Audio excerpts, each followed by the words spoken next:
UP की सियासत का सबसे बड़ा धमाका, एक ऐसी चुनावी चक्रव्यूह जिसे अखिलेश यादव और राहुल गांधी की नींद उड़ा दी है। क्या असदुद्दीन अवैसी उत्तर प्रदेश में एक बार फिर बीजेपी की बम्पर लाठी लगाने जा रहे हैं?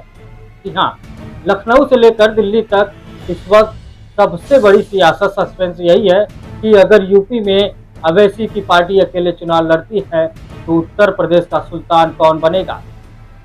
राजनीति के जानकार और पिछले चुनाव के आंकड़े चीख चीख कर एक ही गवाही दे रही है, अवैसी के एकला चलो के दांव का सीधा और सबसे बड़ा फायदा भारतीय जनता पार्टी यानी बीजेपी को होने जा रहा है।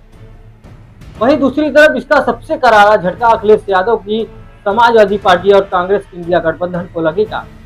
आखिर इसके पीछे का गणित क्या है, चलिए समझते हैं। इसे बहुत ही आसानी से समझिएगा। पहली बात, उत्तर प्रदेश में मुस्लिम वोट पारंपरिक रूप से बीजेपी को हराने के लिए समाजवादी पार्टी या कांग्रेस की तरफ जाते हैं, लेकिन जब अवैसी मैदान में अकेले उतरेंगे तो वो मुस्लिम बहुल सीटों पर अपनी सबसे मजबूत उम्मीदवार खड़े करेंगे।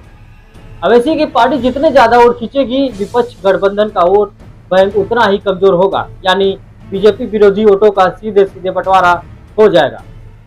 दूसरी, चुनाव में अवैसी के आते ही बयानों की गर्मी बढ़ जाती है। चुनावी पिच पर ध्रुवीकरण का खेल तेज हो जाता है और जब भी ऐसा होता है बहुसंख्यक समाज का वोट बैंक एक तरफा होकर बीजेपी के पक्ष में लामबंद हो जाता है।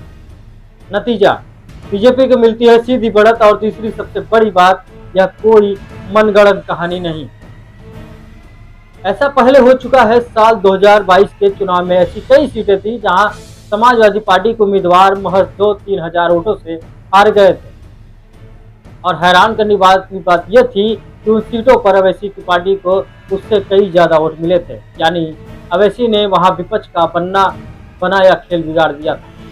यही वजह है कि विपक्ष अवैसी को वोट कटवा या बीजेपी की बी टीम होने का आरोप भी लगाती है। हालांकि ओवैसी का साफ कहना है कि बीजेपी को रोकने के लिए गठबंधन करने को तैयार है, लेकिन अगर अखिलेश यादव और कांग्रेस ने उन्हें भाव नहीं दिया तो अवैसी उत्तर प्रदेश के करीब 200 सीटों पर अकेले चुनाव लड़ेंगे। अगर ऐसा हुआ तो विपक्ष का पूरा गेम प्लान बिगड़ना तय है। अब देखना यह होगा कि यूपी की सियासत में अवैसी का यह दांव क्या गुल खिलाता है। इस बड़ी खबर पर हमारी नजर लगातार बनी रहेगी। उससे पहले आप देखते रहिए मिसिंग न्यूज इंडिया, जो खबर कोई नहीं दिखाता वो यहाँ आपको मिलेगी।